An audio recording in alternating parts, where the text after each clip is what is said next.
Hello, Teacher Mark. My name is Lily, and my student number is S0441040. I'm a freshman. The speech title is Toni Mac, The Laws That Sex Workers Really Want. I want to talk about sex for money. I'm not like most of the people you have heard speaking about prostitution before. I'm not a police officer or a social worker. I'm not an academic, a journalist, or a politician. And as you'll probably have picked up from Miriam's blurb, I'm not a nun either. Laughter. Most of those people would tell you that selling sex is degrading, that no one would ever choose to do it, that it's dangerous. Women get abused and killed. In fact, most of those people would say there should be a law against it. Maybe that sounds reasonable to you. It sounded reasonable to me until the closing months of 2009, when I was working 2 dead-end minimum wage jobs. Every month, my wages would just replenish my overdraft. I was exhausted and my life was going nowhere. Like many others before me, I decided sex for money was a better option. Now don't get me wrong, I would have loved to have won the lottery instead, but it wasn't going to happen anytime soon, and my rent needed paying. So I signed up for my first shift in a brothel. In the years that have passed, I've had a lot of time to think.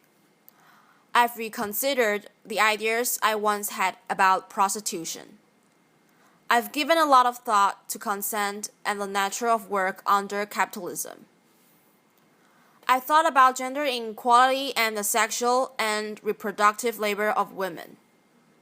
I've experienced exploitation and violence at work.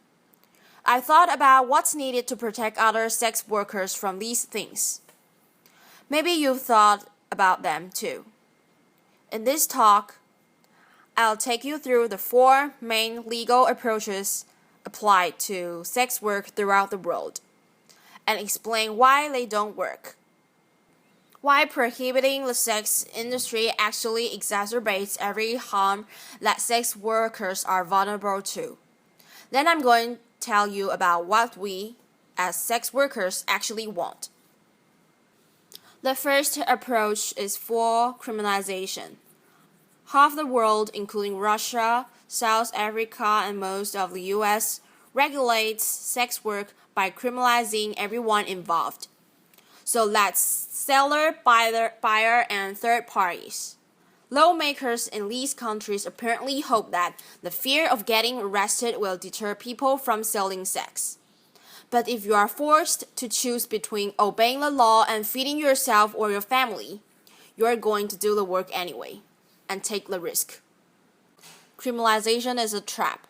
It's hard to get a conventional job when you have a criminal record. Potential employers won't hire you. Assuming you still need money, you stay in the more flexible informal economy.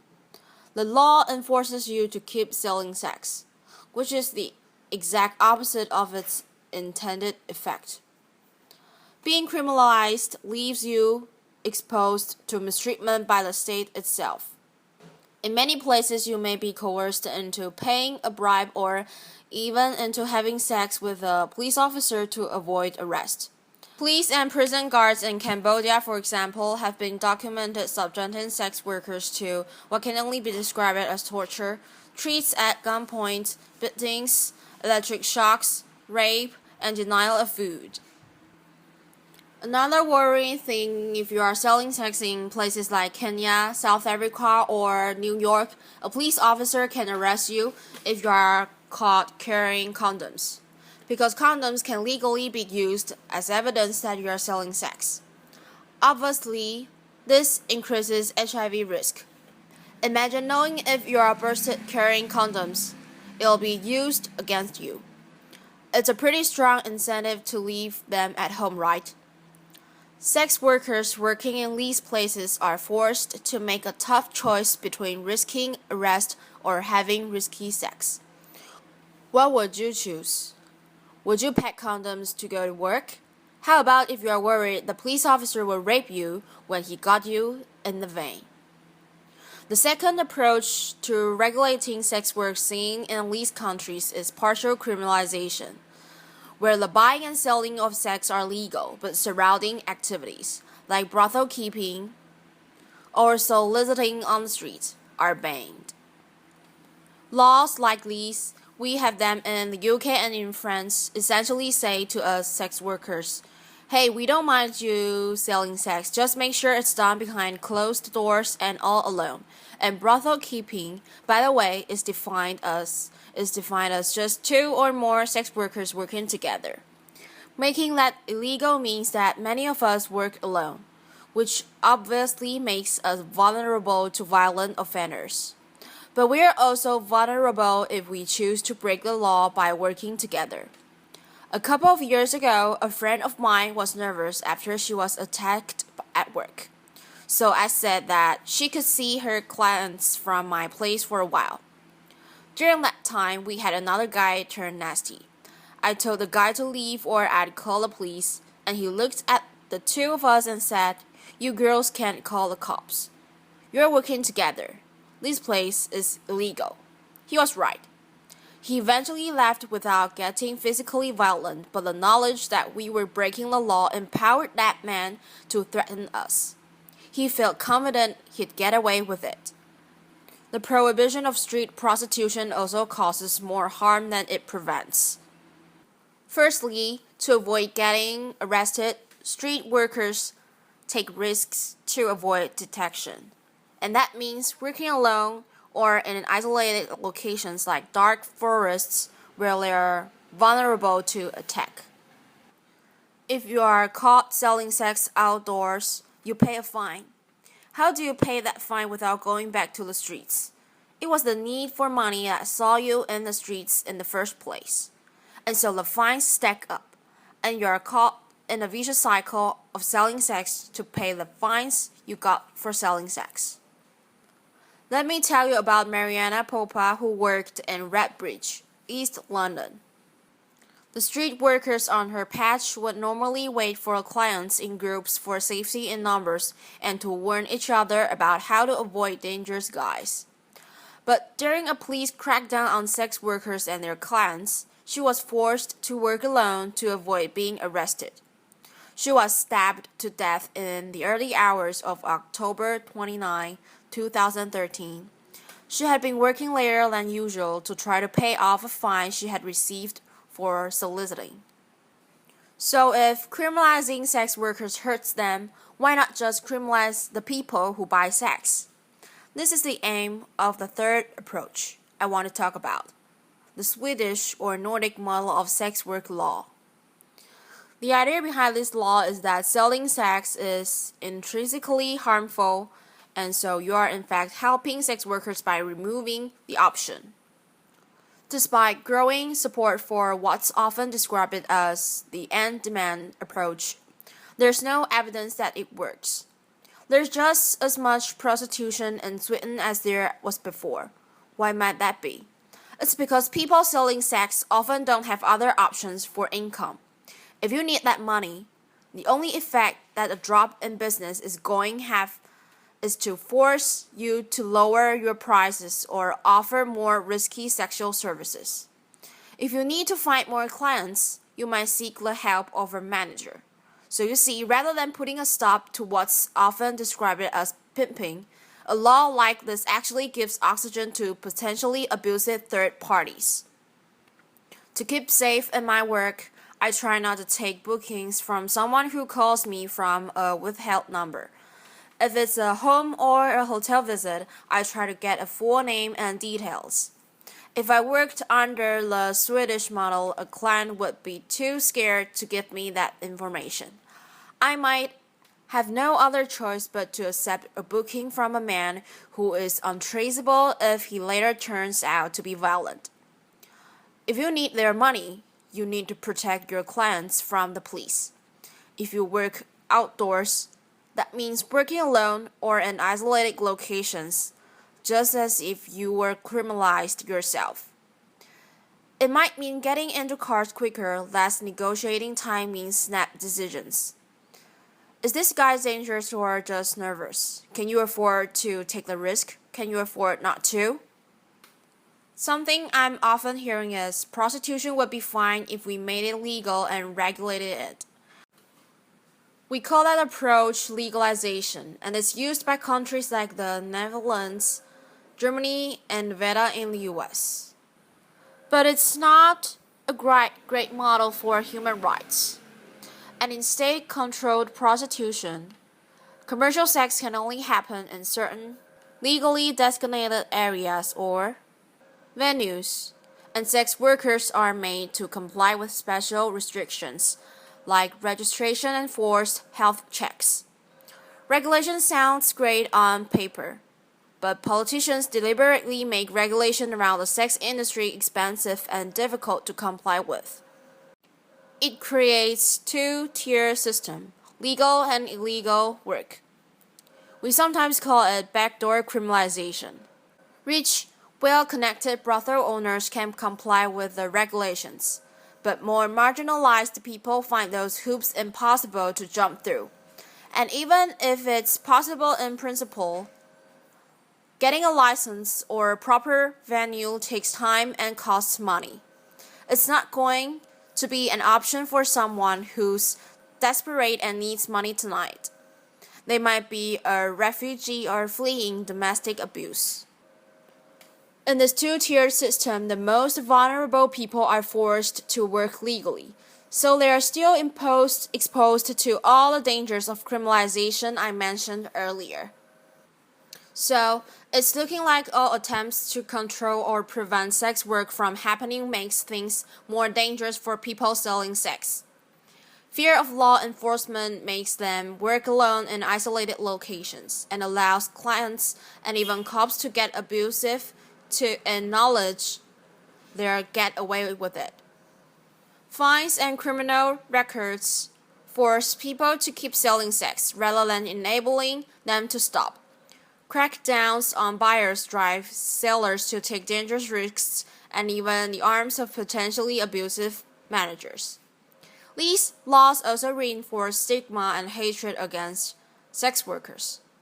When France temporarily brought in the Swedish model 2 years ago, ordinary citizens took it as a cue to start carrying out vigilante attacks against people working on the street. In Sweden, opinion surveys show that significantly more people want sex workers to be arrested now than before the law was brought in. If prohibition is this harmful, you might ask, why it's so popular? Firstly, sex work is and always has been a survival strategy for all kinds of unpopular minority groups. People of color, migrants, people with disabilities, LGBTQ people, particularly trans women. These are the groups most heavily profiled and punished through prohibitionist law. I don't think this is an accident. These laws have political support precisely because they target people that voters don't want to see or know about. Why else might people support prohibition? Well, lots of people have understandable fears about trafficking. Folks think that foreign women kidnapped and sold into sexual slavery can be saved by shutting a whole industry down. So let's talk about trafficking. Forced labor does occur in many industries, especially those where the workers are migrants or otherwise vulnerable, and this needs to be addressed. But it's best addressed with legislation targeting those specific abuses, not an entire industry. When 23 undocumented Chinese migrants drowned while picking cockles in Morecambe Bay in 2004, there were no calls to outlaw the entire seafood industry to save trafficking victims. The solution is clearly to give workers more legal protections, allowing them to resist abuse and report it to authorities without fear of arrest. The way the term trafficking is thrown around implies that all undocumented migration into prostitution is forced. In fact, many migrants have made a decision out of economic need to place themselves into the hands of people smugglers. Many do this with the full knowledge that they'll be selling sex when they reach their destination. And yes, it can often be the case that these people smugglers demand exorbitant fees, coerce migrants into work they don't want to do, and abuse them when they are vulnerable. That's true of prostitution. But it's also true of agricultural work, hospitality work, and domestic work.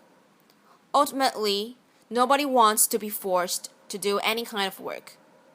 But that's a risk many migrants are willing to take because of what they are leaving behind. If people were allowed to migrate legally, they wouldn't have to place their lives into the hands of people smugglers. The problems arise from the criminalization of migration, just as they do from the criminalization of sex work itself. This is a lesson of history. If you try to prohibit something that people want or need to do, whether that's drinking alcohol or crossing borders or getting an abortion or selling sex, you create more problems than you solve. Prohibition barely makes a difference to the amount of people actually doing those things, but it makes a huge difference as to whether or not they're safe when they do them. Why else might people support prohibition? As a feminist, I know that the sex industry is a site of deeply entrenched social inequality. It's a fact that most buyers of sex are men with money, and most sellers are women without. You can agree with all that. I do. And still think prohibition is a terrible policy. In a better, more equal world, maybe there would be far fewer people selling sex to survive. But you can't simply legislate a better world into existence. If someone needs to sell sex because they are poor or because they are homeless or because they are undocumented and they can't find legal work, taking away that option doesn't make them any less poor or house them or change their immigration status. People worry that selling sex is degrading. Ask yourself, is it more degrading than going hungry or seeing your children go hungry? There's no call to ban rich people from hiring nannies or getting manicures, even though most of the people doing that labor are poor migrant women. It's the fact of poor migrant women selling sex specifically that has some feminists uncomfortable. And I can understand why the sex industry provokes strong feelings.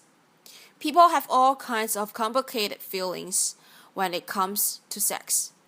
But we can't make policy on the basis of mere feelings, especially not over the heads of the people actually affected by those policies.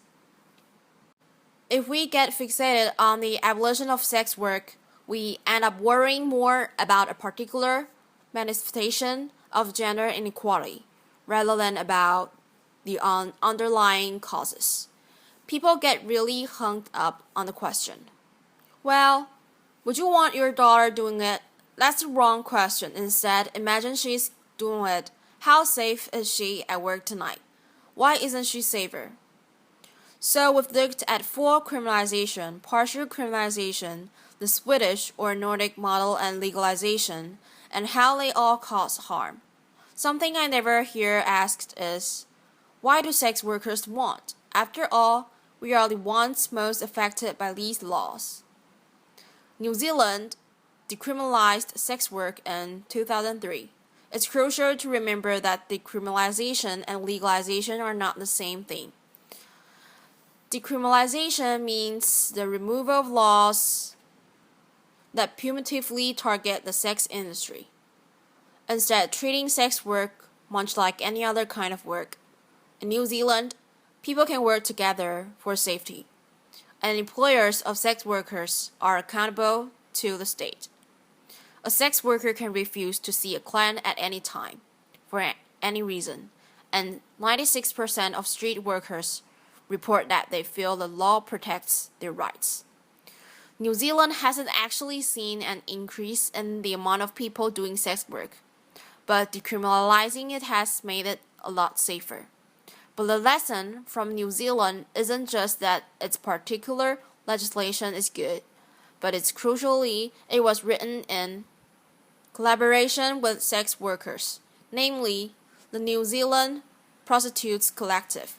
When it came to making sex work safer, they were ready to hear it straight from sex workers themselves. Here in the UK, I'm part of sex worker-led groups like the Sex Worker Open University and the English Collective of Prostitutes. And we form part of a global movement demanding decriminalization and self-determination. The universal symbol of our movement is the red umbrella. We are supported in our demands by global bodies like UNAIDS, the World Health Organization, and Amnesty International. But we need more allies. If you care about gender equality or poverty or migration or public health, then sex worker rights matter to you. Make space for us in your movements. That means not only listening to sex workers when we speak, but amplifying our voices. Resist those who silence us, those who say that a prostitute is either too victimized, too damaged to know what's best for herself, or else too privileged and too removed from real hardship. Not representative of the millions of voiceless victims. This distinction between victim and empowered is imaginary. It exists purely to discredit sex workers and make it easy to ignore us. No doubt many of you work for a living. Well, sex work is work too, just like you. Some of us like your jobs. Some of us hate them. Ultimately, most of us have mixed feelings. But how we feel about our work isn't the point, and how others feel about our work certainly isn't. What's important is that we have the right to work safely and on our own terms. Sex workers are real people. We've had complicated experiences and complicated responses to those experiments. But our demands are not complicated. We can ask expensive escorts in New York City, brothel workers in Cambodia, street workers in South Africa, and every girl on the roster at my old job in Soho, and they'll all tell you the same thing. You can speak to millions of sex workers and countless sex work-led organizations. We want full decriminalization and labor rights as workers. I'm just one sex worker on the stage today, but I'm bringing a message from all over the world. Thank you. Applause.